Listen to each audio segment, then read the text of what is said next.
The first time it happened, Rachel Chen almost laughed. She was lying in bed on a Friday night in June, reading a novel she'd bought 3 months ago but never had time to open, when she heard the splash. Just a small one, the sound of something breaking through water that should have been still and empty at midnight. Her reading glasses fell to the sheets as she sat up, listening.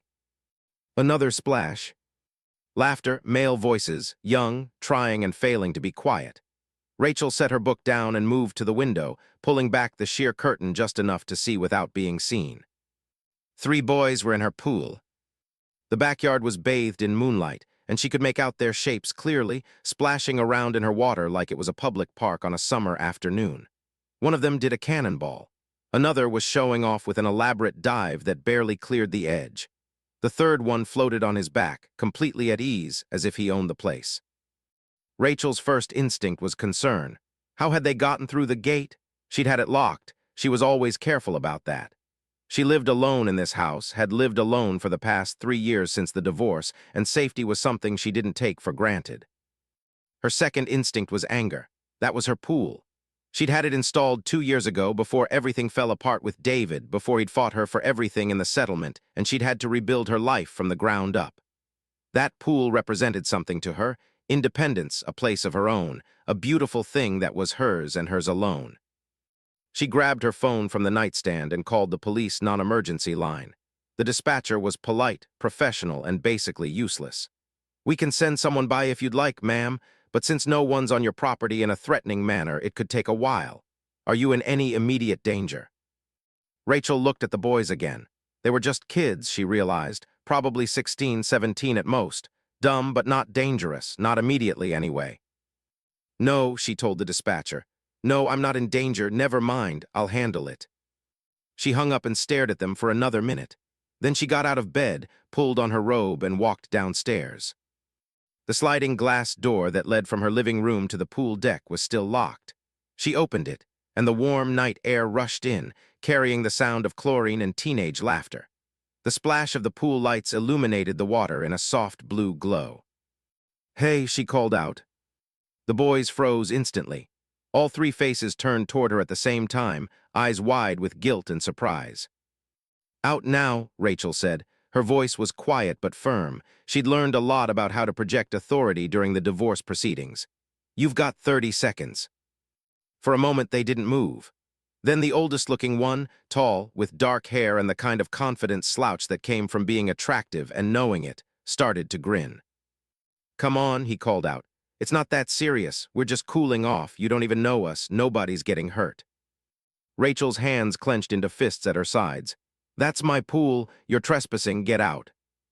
The boy exchanged looks with his friends, and Rachel could see the calculation happening in real time, deciding whether this middle-aged woman in a bathrobe was worth taking seriously. The second one to move was smaller, stockier, with bleached blonde highlights and the kind of nervous energy that suggested he was the follower, not the leader. "Come on, Ryan," he said. "Let's go. This isn't worth it." But Ryan, that was apparently the tall one's name, took his time. He floated lazily toward the edge of the pool in absolutely no hurry. When he got to the shallow end, he stood up slowly, water cascading down his chest.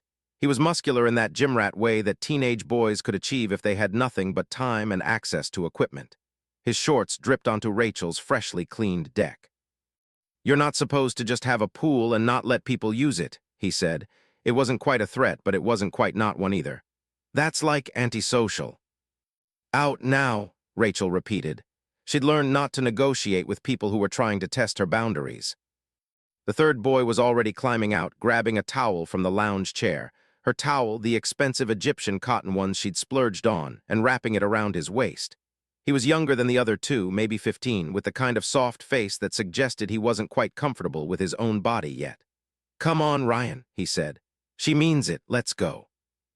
Ryan finally heaved himself out of the pool with obvious reluctance.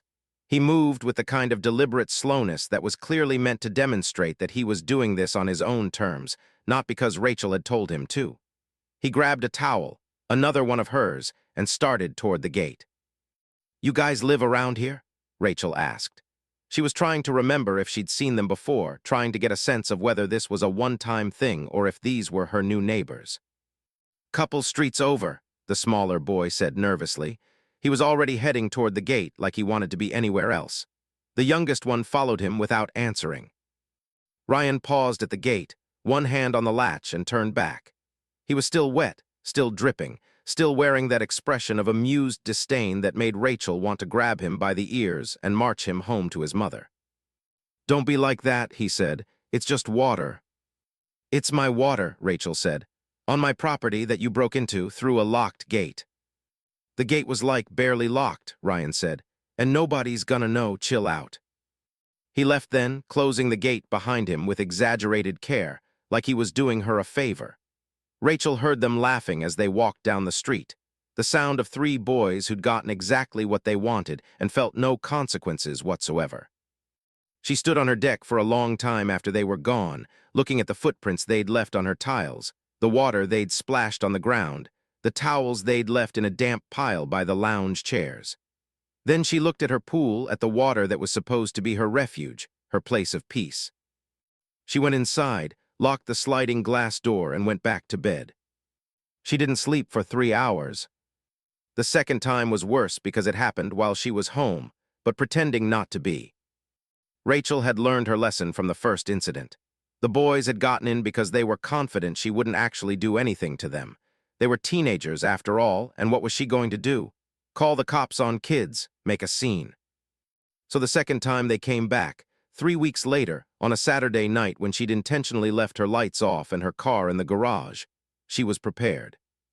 She was sitting in the darkness of her living room, watching them arrive, when the guilt started to kick in. They came over the gate this time, not trying to open it, just hoisting themselves over. It was a 6-foot fence, which meant they were athletic and coordinated. They were the same three from before. She recognized Ryan immediately, his confident stride unmistakable even in the darkness. The other two boys were laughing quietly, excited, like they'd gotten away with a crime before and were confident they'd get away with it again. They hadn't come alone this time. There were 2 girls with them, their voices higher and lighter than the boys', their excitement more genuine. One of them was already pulling her shirt over her head before they even got to the pool deck. Rachel felt something twist in her chest watching them. They were so young, and so completely thoughtless.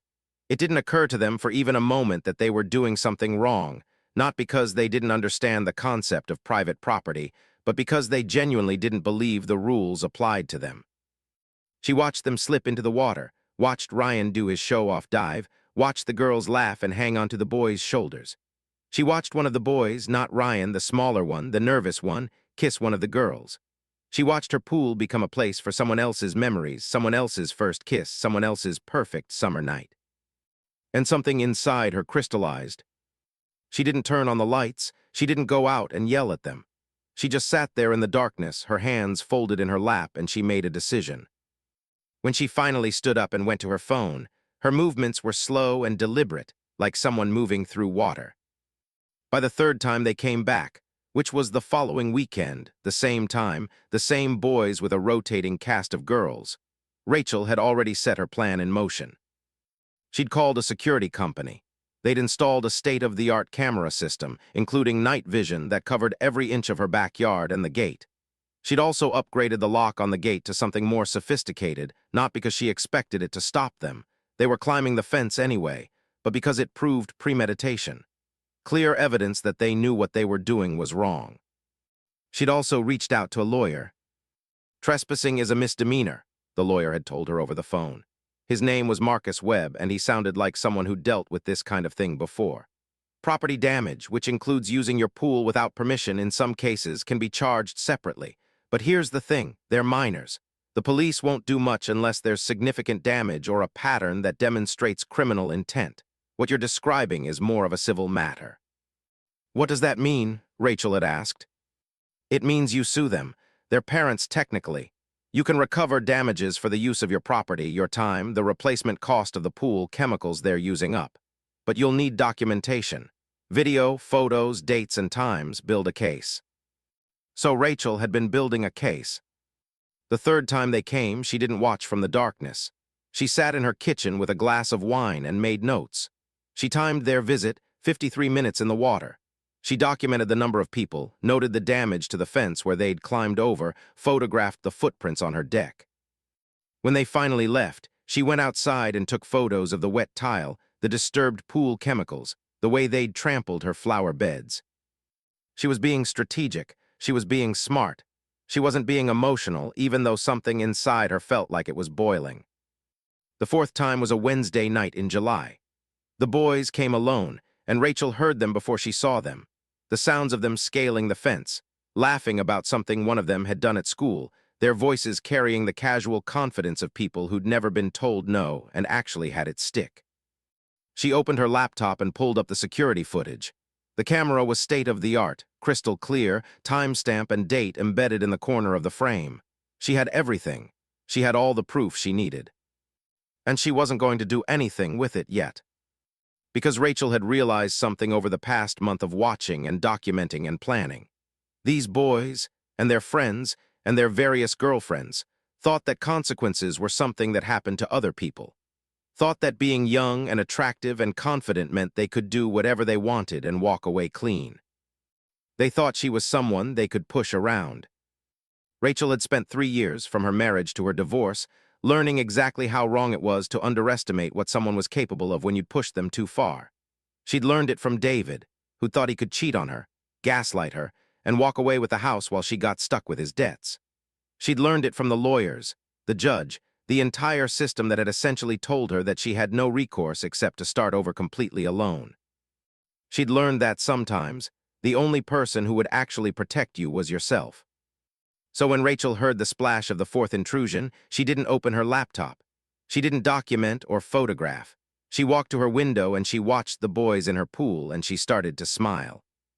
The first thing Rachel did was research every law on the books related to trespassing, property damage, and civil liability in her state. She spent an entire weekend doing nothing but reading legal statutes and court decisions, drinking coffee and taking notes. By Sunday night, she had a solid understanding of exactly what she could do and exactly what would hold up in court. The second thing she did was hire Marcus Webb, her lawyer, to represent her. She sat across from him in his office on a Monday morning, a 45-minute drive from her house, and she handed him a folder containing every single piece of documentation she'd gathered. "I want to sue," she said. Marcus looked through the folder, the security footage she'd burned to a USB drive, the photos, the dates and times, the documentation of pool chemical usage she'd calculated based on the number of intrusions. He looked impressed. "This is thorough," he said. "I'm going to be honest with you, though. The damages here aren't that significant from a financial standpoint. We're talking maybe $800 in chemical usage, maybe some wear and tear on the fence. The emotional distress and invasion of privacy, those are harder to quantify and even harder to get a judge to award money for, especially when the defendants are minors." "What if I make it about something else?" Rachel asked. Marcus leaned back in his chair, studying her. "What do you mean?"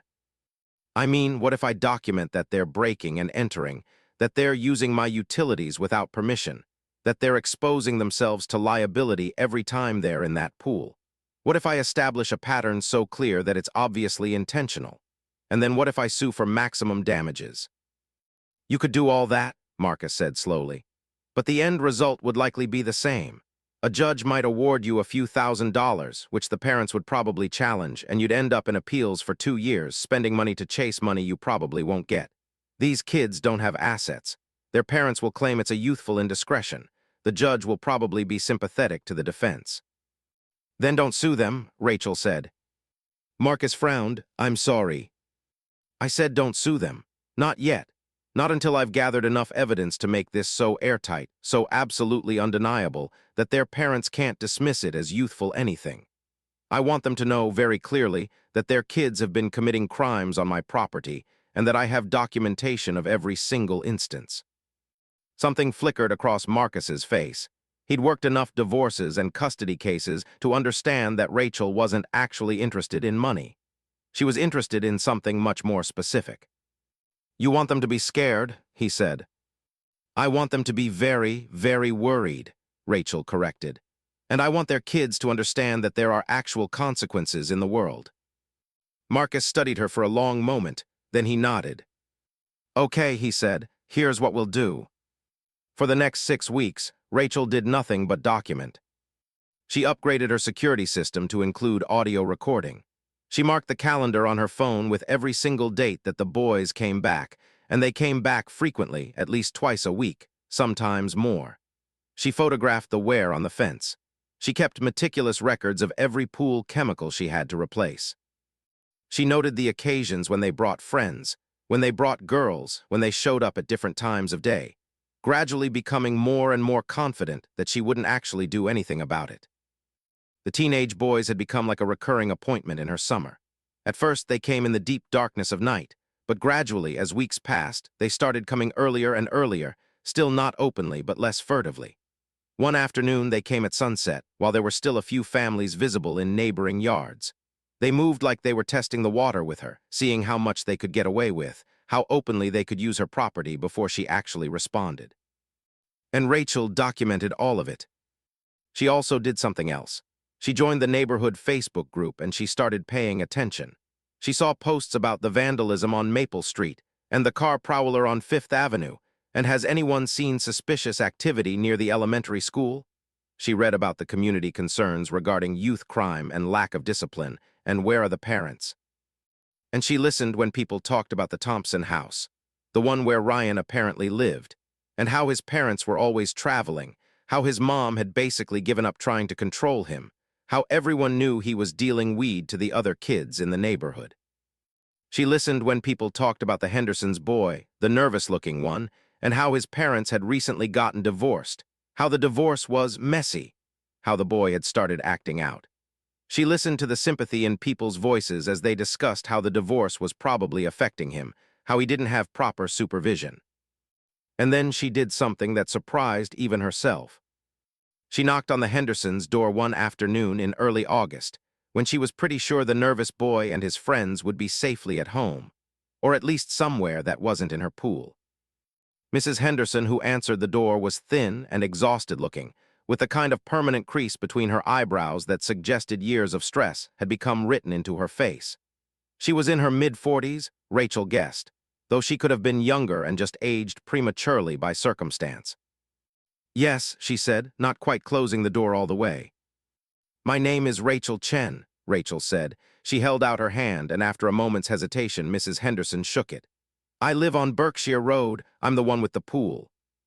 She watched Mrs. Henderson's face shift, saw the moment recognition set in, saw the moment the woman understood why Rachel was standing on her porch. "Oh God," Mrs. Henderson said. Did they damage something? I have some money saved. I can." "There's no damage," Rachel said. "Not significant damage, anyway. I actually came to talk to you before I take any legal action." It was a strategic thing to say. It positioned her as reasonable, as someone who was trying to be fair, while making it crystal clear that legal action was on the table. Mrs. Henderson's face went pale. "Legal action? Your son and his friends have been trespassing on my property and using my pool without permission," Rachel said. "They've been doing it repeatedly since late June. I have security footage, documentation, photographs. I've been building a case, but I wanted to give you the opportunity to handle this with your son first, before I involve the authorities." Mrs. Henderson's hand shook slightly as she reached for the door frame. "How many times?" "That I've documented," Rachel said. 18 instances. There may have been more that I didn't catch or didn't notice." Mrs. Henderson's voice trailed off. She looked like she might cry. "I didn't know. He told me he was going to the movies. He's been lying to me. Oh my God, and with Ryan Thompson. Ryan's been such a bad influence since his parents started letting him do whatever he wants and—" "I'm not here to judge," Rachel said, which wasn't entirely true. She was here to be strategic. She was here to terrify this woman into making sure her son understood that there were consequences. "I'm here to tell you what's been happening, and to tell you that if it continues, I will be filing a formal complaint with the police and pursuing civil litigation." "It won't continue," Mrs. Henderson said immediately. "I promise. I'll talk to him tonight. I don't even know what I'll do, but I'll do something. Please, just give me a chance to handle this." Rachel looked at this woman, at her exhaustion, her fear, her desperation, and felt a surge of power so intense it was almost intoxicating. "1 month," Rachel said. "Give me 1 month to see if it stops. If it doesn't, I'm moving forward with the police." Mrs. Henderson nodded, her eyes filling with tears. Thank you so much for coming to me first. I appreciate that. I don't know where I went wrong with him, I just—" Rachel turned and walked back to her car before the woman could finish. She didn't want sympathy. She didn't want to see the humanity in Mrs. Henderson's desperation. She was here to establish fear, to establish that there were consequences, and anything beyond that would only complicate things. When she drove past the Henderson house later that evening, she saw lights on in what must have been the boy's bedroom, saw a silhouette of him packing back and forth, saw Mrs. Henderson in another room, sitting on the couch with her head in her hands. Good, Rachel thought. The next day, she visited the Thompson house. Mrs. Thompson was different from Mrs. Henderson. She answered the door in designer athleisure, her blonde hair highlighted to perfection, her nails long and manicured. She looked like someone who'd never met a consequence in her life. Yes, she said, her tone suggesting she had approximately 30 seconds before she lost interest in whatever Rachel was about to say. My name is Rachel Chen, Rachel began. I live on Berkshire Road, and your son and his friends have been trespassing on my property and using my pool without my permission on multiple occasions. I'm going to be filing a formal complaint with the police and pursuing litigation unless... Is your pool fenced in? Mrs. Thompson interrupted. Yes. Then that's negligent on your part. You should have a proper gate lock. If someone gets hurt on your property... They're committing trespassing, Rachel said. Breaking and entering, using utilities without permission. Mrs. Thompson's expression didn't change. They're teenagers. Teenagers do these things. Frankly, I think it's sad that you have nothing better to do with your time than harass my son and his friends. I think it might actually be harassment, what you're doing. You should probably check with a lawyer before you come to my house making threats. She closed the door without waiting for a response. Rachel stood on the porch for a moment, processing what had just happened. Then she took a photo of the house number, got back in her car, and drove home. That night, she called Marcus Webb. Mrs. Thompson didn't take it well, she said. Some parents won't, Marcus said. But the thing about people like her is they underestimate everyone around them. We'll send her a certified letter from my office. Make it very official, very legal. That usually gets their attention faster than a conversation. The letter arrived at the Thompson house 3 days later. Rachel didn't see it arrive. She didn't have to. She knew that it had because Ryan didn't show up at her pool for 5 days. But Mrs. Henderson's son was back by day 3. So Rachel made the next move. She showed up at the police station on a Friday afternoon with Marcus, carrying 3 USB drives of security footage and a printed portfolio of documentation. The officer she spoke to was a woman named Detective Sarah Mills, who had the kind of tired, competent air of someone who'd been dealing with neighborhood disputes for longer than she wanted to remember. Okay, so we have juveniles trespassing on private property, Detective Mills said, scrolling through the footage. Using utilities, creating a pattern of behavior, and you've documented this thoroughly. Very thoroughly, Marcus said. The question is, what do you want to happen here? Detective Mills asked Rachel. Are you pressing charges? Rachel had thought about this extensively. She could press charges, and the boys would probably get a warning, maybe community service, maybe a fine their parents would pay. They would learn that there were consequences, but they would probably also learn that the consequences were pretty mild. They might even become more angry, more resentful. Or she could not press charges, not yet. I want to file a formal complaint, Rachel said. I want it on record, and I want them to know that I filed a complaint. But I'm willing to hold off on pressing charges, for now, if the behavior stops immediately and completely. Detective Mills exchanged a look with Marcus that suggested they'd both seen this kind of negotiation before. So you're giving them a chance to correct the behavior before we move forward with anything official, Detective Mills said. That's right. Okay, I can make contact with the parents, let them know about the complaint, give them the video evidence. That should send a pretty strong message. She made the calls that afternoon, one for each of the 3 boys' families. Rachel waited in the police station lobby, reading a magazine she wasn't absorbing, listening to the muffled sounds of Detective Mills' voice from the back office. When she finally emerged, she looked satisfied. Interestingly, Ryan Thompson's mother tried to argue that you'd violated her son's privacy by recording him, Detective Mills said. Then she tried to threaten to sue you for harassment. Then she threatened to sue the police department. Pretty entertaining, actually. But when I explained that we had documentation of multiple trespassing incidents, and that you were being remarkably reasonable about not pressing charges, she suddenly got very interested in making sure her son never goes near your property again. "And the others?" Rachel asked. The Henderson kid's mom cried, like full breakdown. Apparently she's already grounded him indefinitely and made him do research about the legal definition of trespassing. The third one, David Kim, I think his parents are the immigrant type. They were absolutely mortified, kept apologizing, kept saying it would never happen again. Rachel nodded. The third boy was the youngest-looking one, the one who'd seemed the most uncomfortable with the whole situation. His name was David. She'd learned that from listening to the others call him. "And Ryan Thompson?" she asked. "His mom is still threatening to sue me," Detective Mills said. "But I have a feeling you won't see him or his friends back at your pool." She was right. For 3 weeks, the pool stayed empty and untouched except for Rachel. She swam in the morning before work. She sat on the deck in the evenings with a glass of wine and watched the sun set. She felt something that might have been satisfaction. And then on a Friday night in late August, she heard the splash. Her heart rate spiked immediately. She was out of her chair and at the window in seconds, convinced somehow that it was Ryan, that he was coming back to test her, to see if he could push through her threats. But it wasn't Ryan. It was David, the young one, alone, wadding in the shallow end of the pool like he was afraid of it. He wasn't swimming. He was just standing there as if he was trying to remember something. Rachel grabbed her phone and was about to dial the police when something stopped her. She watched him for another moment. He wasn't trespassing in the way the others had been. He wasn't confident, wasn't celebrating, wasn't being reckless. He was just standing in her pool in the moonlight looking utterly lost. Then he turned toward the lights of the house, and Rachel could see his face clearly enough to understand what she was looking at. He was crying. He stayed in the pool for maybe 5 minutes before he climbed out, dried off, and left through the gate he'd apparently learned how to open properly. Rachel didn't call the police. She didn't photograph his footprints.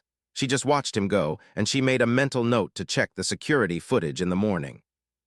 The footage showed David arriving at 9:47 p.m., alone, hoisting himself over the fence with the difficulty of someone not quite strong enough to do it easily. He'd waited in the pool, stood for several minutes, and then hoisted himself back over the fence. He'd been in her property for less than 10 minutes. It was the first time any of them had come back since Detective Mills had made her calls. Rachel sat with the footage for a while, trying to understand what she'd just witnessed. Then she decided she didn't want to know. She deleted the file and made herself dinner. School started the first week of September, and Rachel thought that would be the end of it. The intrusions had stopped completely by then. Not a single ripple in her pool, not a single footprint on her deck for nearly a month. She'd won. She'd made her point, established her boundaries, and the boys had accepted the consequences and moved on with their lives. She should have felt better about it. Instead, she found herself thinking about them more than she wanted to. She'd catch herself wondering if Ryan Thompson had learned anything, or if he'd just decided she wasn't worth the legal trouble. She'd think about Mrs. Henderson's tears, about the Henderson boys' broken silhouette in the pool at night. She'd remember the look on young David Kim's face when he was leaving, that lost, devastated expression that had spoken to something she didn't want to acknowledge in herself. She told herself it was just vindication. She'd been violated, and now the people who violated her had been punished. It should have felt good. It should have felt like justice. Instead, it just felt like a lot of complicated things that she didn't want to examine too closely. So when Mrs. Henderson knocked on her door on a Thursday evening in mid-September, Rachel was immediately on guard. "I'm sorry to drop by without calling," Mrs. Henderson said. She looked even more exhausted than she had before, if that was possible. "But I wanted to talk to you about something, about my son. May I come in?" Rachel's instinct was to say no. Engaging with Mrs. Henderson would only humanize the situation further, would only complicate the clean, clear narrative she'd constructed in her mind about justice and consequences. But she found herself stepping aside instead. Mrs. Henderson sat on Rachel's couch like she was afraid the furniture might bite her. She had her hands clasped in her lap, and she kept opening her mouth to speak and then closing it again. "I don't know if you know this," Mrs. Henderson finally said, "but my ex-husband, when he moved out, he made it very clear that he thought my son was going to be just fine without him, that he wasn't going to fight for custody or anything. He just wanted out, my son. He took that very hard. He couldn't understand what he'd done wrong, you know. He kept asking me if it was his fault that Dad left. And I didn't know what to tell him, because I was too busy trying to figure out if it was my fault. Rachel didn't say anything.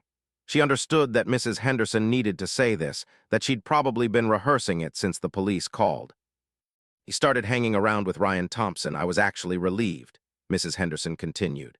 He was getting out of the house, having friends, doing normal teenage things. I thought he was finally moving past it. I didn't know he was trespassing on your property. But when Detective Mills called, when she told me what he'd been doing, something inside me just broke. Because I realized that he was using your pool the same way he was using Ryan, as a way to feel like he belonged to something. Like he was part of something cool and normal and, I don't know, something that didn't hurt. Mrs. Henderson looked up at Rachel, and her eyes were red and desperate. He's been grounded since the police called, she said. He's been in his room every single day. He's lost his phone, his allowance, everything, and I think it's making things worse. He barely talks to me, he barely eats. He's just shutting down, and I don't know how to reach him anymore. I'm sorry, Rachel said, and she found that she meant it, which made her angry. But he was trespassing on my property. He knew it was wrong. He did know it was wrong, Mrs. Henderson agreed. And he's learned that. He's learned there are consequences, but I'm worried that what he's learning more than that is that there's no reason to even try to get better because nobody wants to give him a chance. His father doesn't want him, and I'm so stressed about trying to hold everything together that I don't have anything left to give him, and now you're the adult who proved him right, that there's no point in hopping for anything. Rachel felt something twist in her chest. I didn't do that. No, you did, Mrs. Henderson said, not unkindly. And you were right to do it. But I'm asking you, as one person who's trying their best to another person who's trying their best, would you consider? I don't know.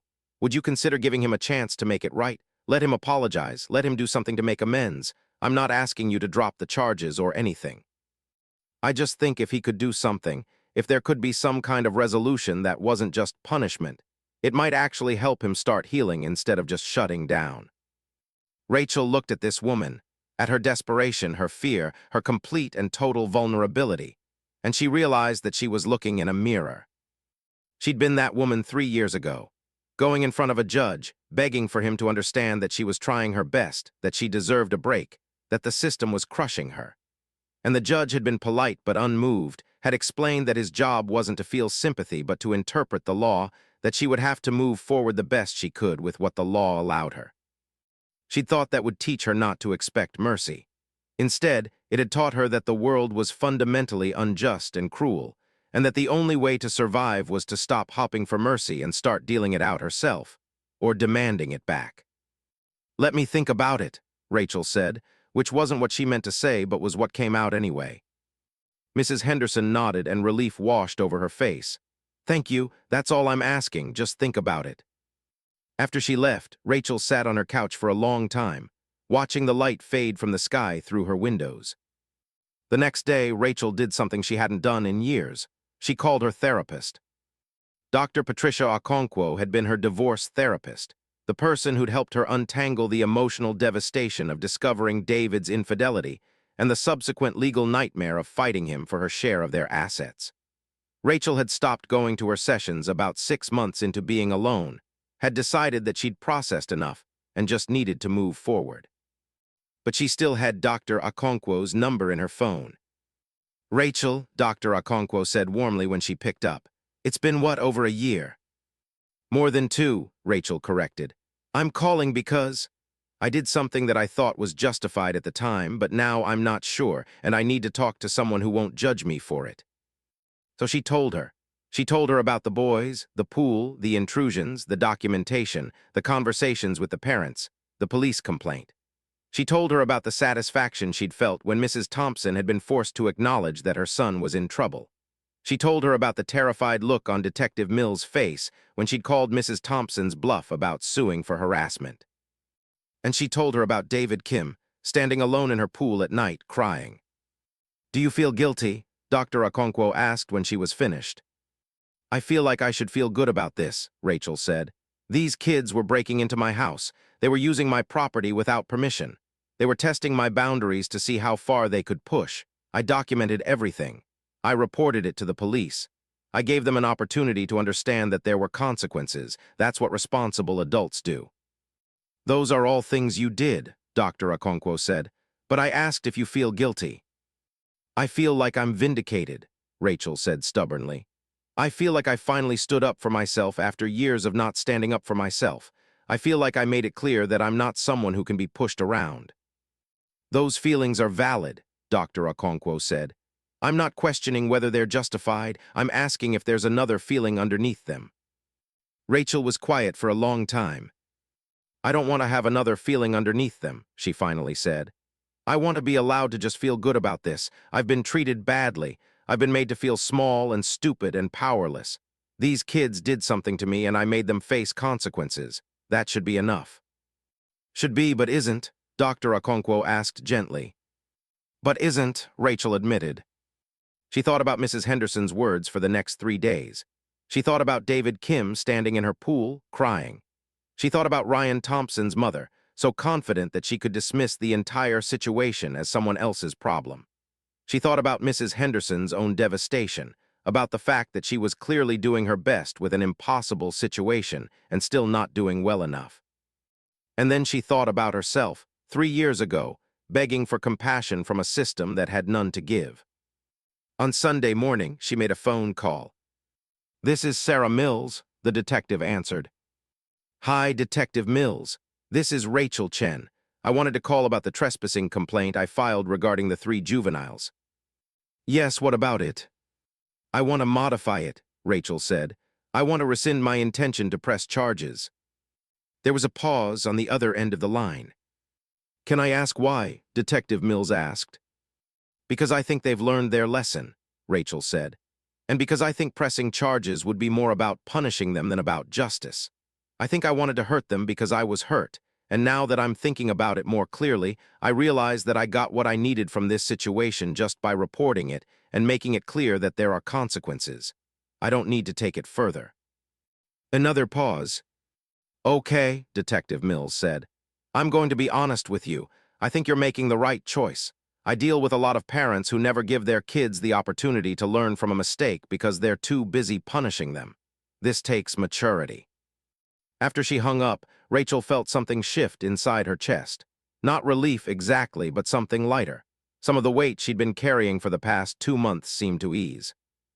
But she wasn't done yet. She called Marcus Webb and had him draft a letter to Mrs. Henderson, explaining that she was willing to work with the family on a restorative justice approach if they were interested. She explained in the letter that she understood the boy was dealing with difficult circumstances, and that she was willing to find a way to help him understand the impact of his actions without pressing criminal charges. She also explained, very carefully, that she expected complete restitution for the pool chemicals and fence damage, and that she would be happy to allow the boy to work off that debt by doing maintenance and repairs on her property. When Mrs. Henderson received the letter, she called Rachel immediately, her voice shaking with gratitude and disbelief. "Thank you," she said over and over. "Thank you so much. I can't believe you're doing this. I expected you to press charges. I expected the worst." "I'm not doing this for you," Rachel said, and she meant it.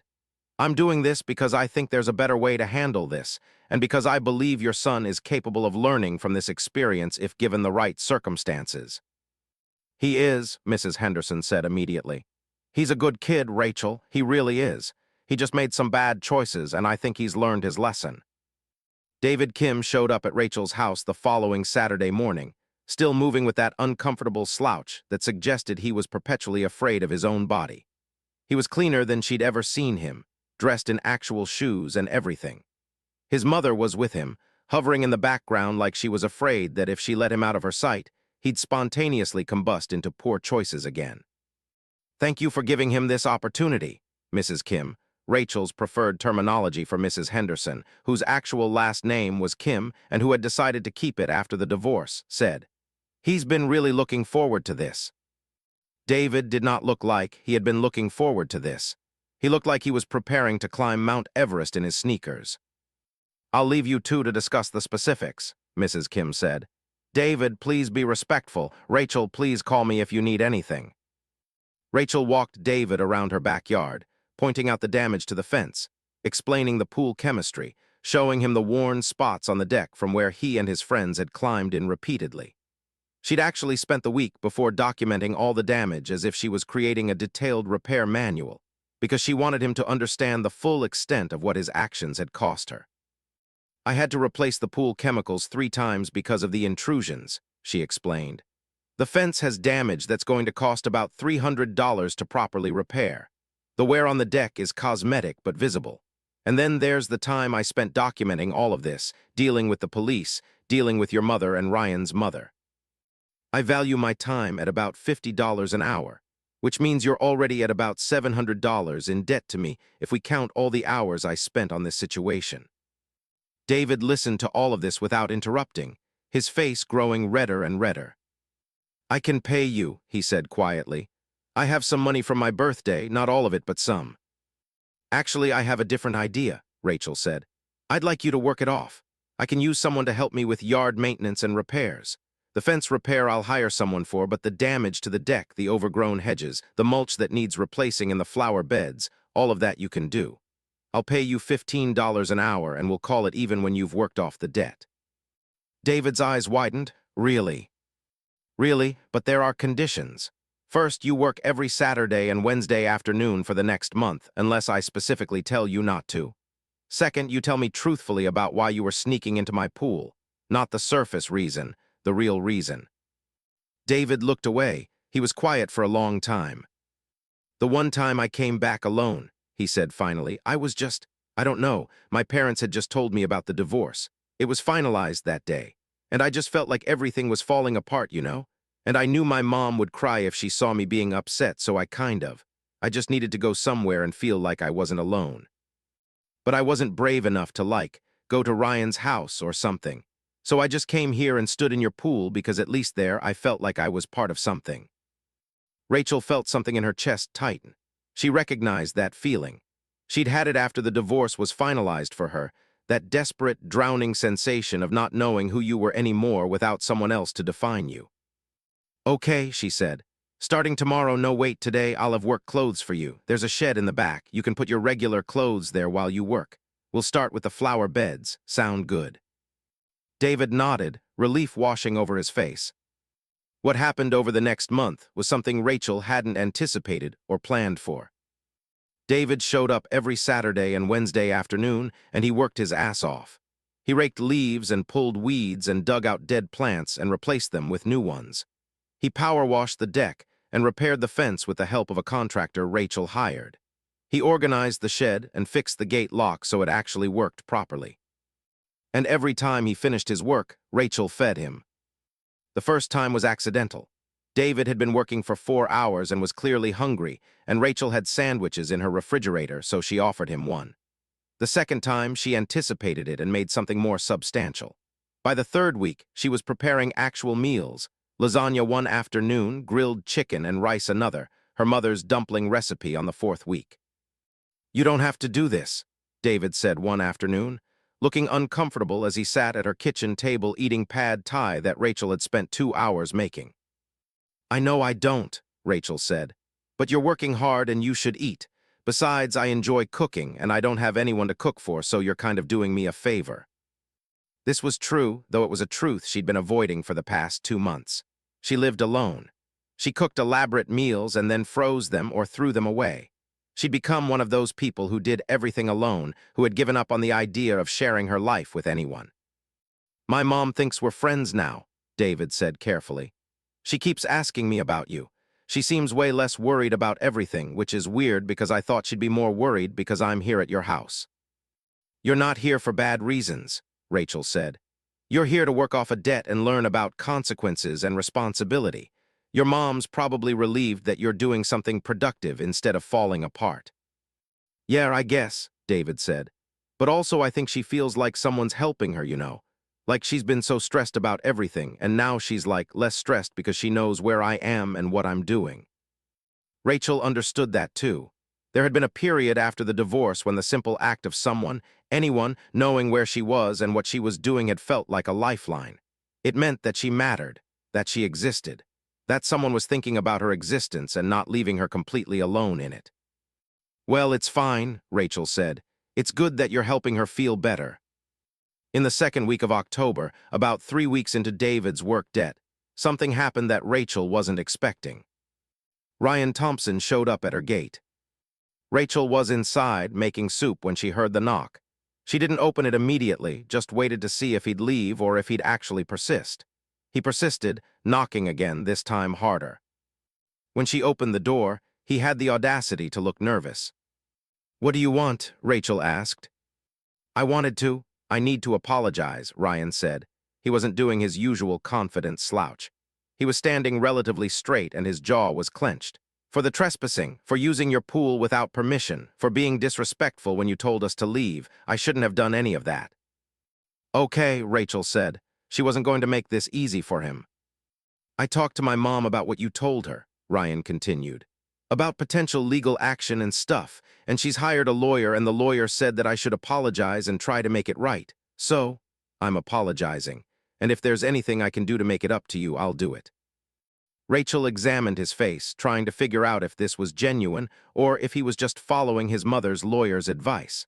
Probably the latter, she decided, but that didn't mean it wasn't valuable.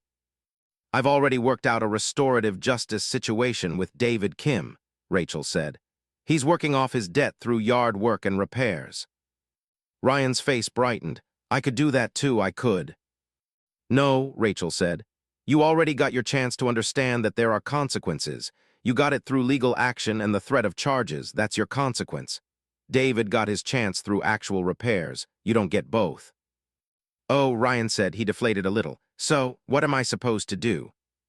"You're supposed to go home and think about why you thought it was okay to use someone else's property without permission. You're supposed to realize that not everyone is going to let you get away with things because you're confident and attractive. And you're supposed to never come back to my property again unless specifically invited." "Okay," Ryan said. "I can do that. I will do that." He left without pushing further, which surprised Rachel. Either the lawyer had given him very clear instructions about when to stop talking, or something about being actually held accountable for his actions was affecting him more than she'd expected.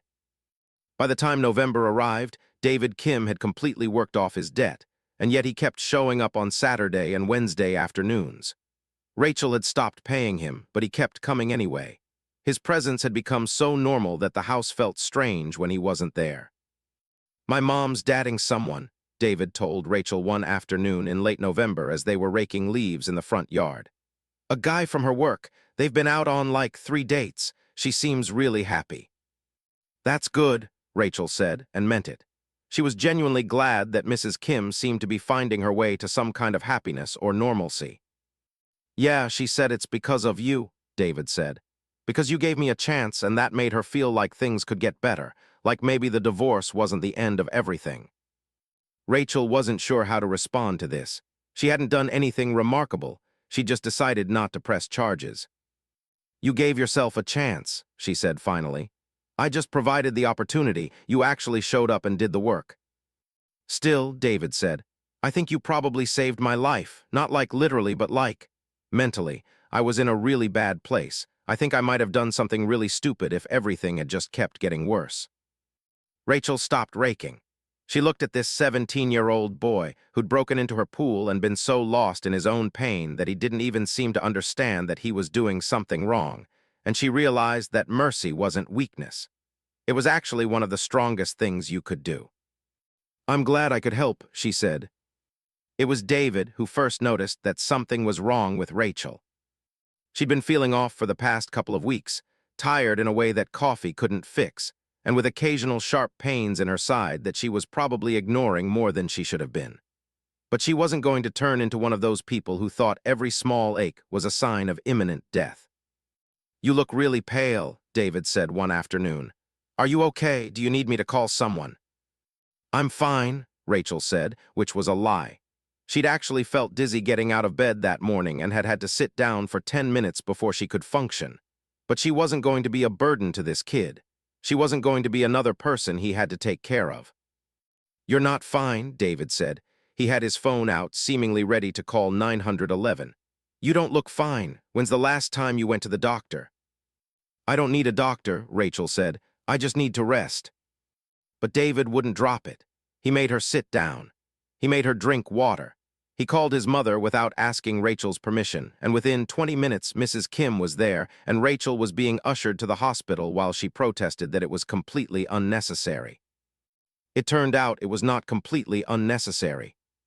The doctor's diagnosis came back within 48 hours. Rachel had appendicitis, and it was serious enough that she was lucky she'd gone to the hospital before it ruptured. She needed emergency surgery, and she needed to stay in the hospital for at least a week. Lying in a hospital bed with an IV in her arm, Rachel felt something she hadn't felt in a very long time. She felt taken care of. Mrs. Kim brought her flowers and books. David visited every single day after school, sitting in the uncomfortable chair beside her bed and telling her about his day, his classes, his hopes for after graduation. Even David's father showed up once, looking awkward and guilty, and spent an hour sitting silently next to her bed before leaving his phone number with David, in case Rachel needed anything. "She probably doesn't want you to call," David said diplomatically when his father had left. "Probably not," Rachel agreed. When Rachel got home from the hospital, she expected to go back to normal. She expected David to show up for his usual Saturday afternoon, help her with light yard work, and they'd carry on as they had been. Instead, she found that her life had fundamentally changed. Mrs. Kim came over every day during the first week, bringing meals and helping Rachel with anything that required movement beyond walking carefully to the couch. David was there every afternoon, doing more of the heavy lifting, helping her change her bandages, making sure she took her medication on time. And it was in that first week, when Rachel was still moving slow and sore and on pain medication that made her a little loopy, that she realized something startling about herself. She wasn't alone anymore. She had Mrs. Kim calling her to make sure she'd eaten. She had David sitting with her in the evenings, sometimes talking, sometimes just reading quietly while she rested. She had a lawyer who checked in, asking if she needed anything.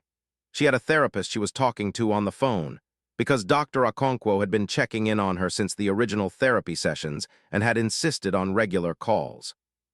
Somewhere between deciding to document the trespassing and pressing charges, and then deciding not to press charges and offer David a chance instead, Rachel's life had stopped being something she endured alone.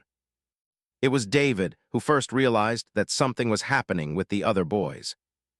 "Ryan came to school and told everyone about the police thing," David said one afternoon in early December, about 3 weeks after Rachel's surgery.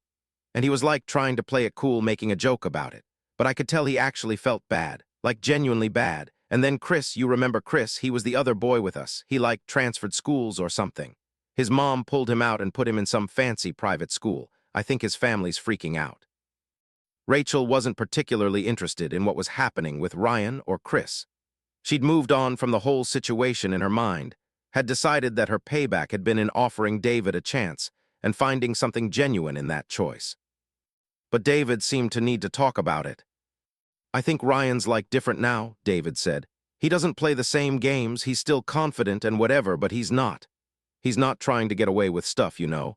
He got actually scared, like properly scared, and now he's trying to be better." "People can change," Rachel said, "when given a proper consequence and the motivation to do better." "Is that what I was?" David asked. "A proper consequence?" Rachel looked at this boy, this young man, really, who'd been so lost and broken and desperate 3 months ago, and who'd shown up every Saturday and Wednesday afternoon, day after day, proving that he was capable of doing the work. "No," she said, "you were a second chance. You were someone I decided to believe in. The consequence was what came before the reason you needed the second chance, but you're what mattered." David smiled, and it was a real smile, the kind that reached his eyes. By January, Rachel had completely healed. The scar from her appendectomy was fatting, her strength had returned, and her doctor had cleared her to resume all normal activities. She should have gone back to her life as it had been before, quiet, solitary, peaceful in that lonely way. Instead, she found that she didn't want to. Mrs. Kim had started coming over on Sundays, and she and Rachel would cook together, creating elaborate meals from scratch, sometimes for just the two of them and sometimes when David was there as well. David had made her home his second home, had basically decided he would be there several afternoons a week regardless of whether there was yard work to be done or not. The pool, which had been a symbol of Rachel's solitude and independence when she had it installed, had become something entirely different. David had started swimming in it again, but this time with Rachel's permission and her presence. She'd sit on the deck with a book while he did laps, and sometimes she'd get in and swim alongside him. It wasn't a violation anymore. It was a sharing. And then one afternoon in mid-January, Ryan Thompson showed up at her gate again.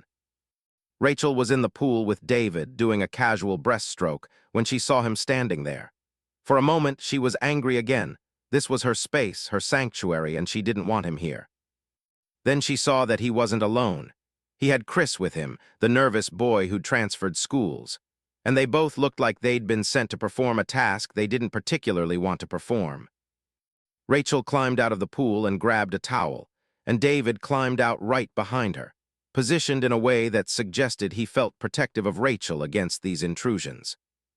"What do you want?" Rachel called out through the gate. "We wanted to apologize," Chris said immediately. He looked absolutely terrified. "I know my parents hired a lawyer and tried to protect me from the consequences, but I've been thinking about it, and that was wrong. I trespassed on your property, and I should have apologized a long time ago." "Me too," Ryan added. "I already apologized, I guess, but I wanted to. I don't know. I wanted to do something more, something actual." Rachel exchanged a look with David, and she could see the question in his eyes. What did she want to do? And that was when Rachel realized the complete and total twist of the entire situation. She didn't want revenge anymore. She'd gotten it in the form of police calls and documented evidence and the fear she'd successfully instilled in 3 teenagers and their parents. But that payback had been hollow. The real payback had come from something entirely different. The real payback had come from breaking her own pattern of isolation and desperation. From taking a boy who'd violated her boundary and offering him something better than punishment. From building something real with Mrs. Kim and David. From learning that she didn't have to be alone. From understanding that mercy and strength weren't mutually exclusive. The real payback had come from becoming someone different than who she'd been. Someone who could extend grace without losing power. "Okay," Rachel said, finally unlocking the gate. "Come in, both of you. David, grab them some towels from the shed, would you?" The boys looked confused.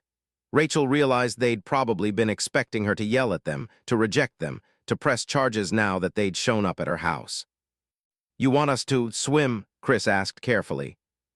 "I want you to understand that what you did was wrong," Rachel said. "And I want you to understand that I'm not going to destroy your lives over it. I'm going to let you use my pool on the condition that you show up and actually think about why you did what you did, and that you actually try to be better people. I'm not your mother. I'm not your lawyer. I'm just someone who decided that maybe there's a better way to handle things than the way I was originally planning to handle it." David reappeared with towels, and Ryan and Chris exchanged a look that suggested this was not the encounter they'd been prepared for. "Come on," David said to them, not unkindly. "It's actually really nice. The pool's really nice." And that afternoon, Rachel sat on her deck and watched 4 teenage boys swim in her pool, and she realized that she'd gotten her payback after all. But it wasn't the payback she'd originally wanted. It was something messier and more complicated and infinitely more real. It was a life instead of an absence of one. By the summer, Rachel's pool had become something of a neighborhood gathering place. She'd set up a small seating area with lounge chairs and an outdoor table. Mrs. Kim had contributed decorative plants and lights. David had brought in speakers so they could have music. It had evolved from a symbol of Rachel's isolation into a genuine gathering space, a place where teenagers could come and not feel alone. Ryan Thompson was still an asshole sometimes, but he was a less confident asshole, and his assholery was now tempered by an actual awareness of other people's boundaries. Chris had transferred back to public school and seemed to be on a trajectory toward becoming an actual functional human being. David was planning to go to community college with a focus on environmental science. And Rachel was different too. She had a life now. She had friends. She had someone she cared about and who cared about her. She had purpose beyond her own pain and isolation. She still thought about the moment when Detective Mills had called Mrs. Thompson's bluff, the moment when Rachel had felt the intoxicating rush of power. She still remembered the satisfaction of knowing that she'd scared people, that she'd made them aware that there were consequences for their actions. But when she looked back on it now, it felt like it had been someone else's satisfaction, someone else's rage and pain. The real victory hadn't come from the payback. It had come from choosing something different. One afternoon in late June, Rachel was sitting on her deck with Mrs. Kim, drinking iced tea and watching the sun begin to set, when David came up to her with his phone. "The pool's trending on TikTok," he said, showing her a video some girl had made of the four of them swimming and laughing, set to music. "I'm going to take it down if you want, but I thought you should know." Rachel looked at the video. She looked at herself in it, at her smile, at the way she was laughing at something Ryan had said, at the genuine joy on her face. She looked at David in the background, completely at peace. She looked at Mrs. Kim in another frame, her arm around one of the girls who sometimes came to swim. "Leave it up," Rachel said. "Let them see." She didn't explain what she meant by "let them see." She didn't need to.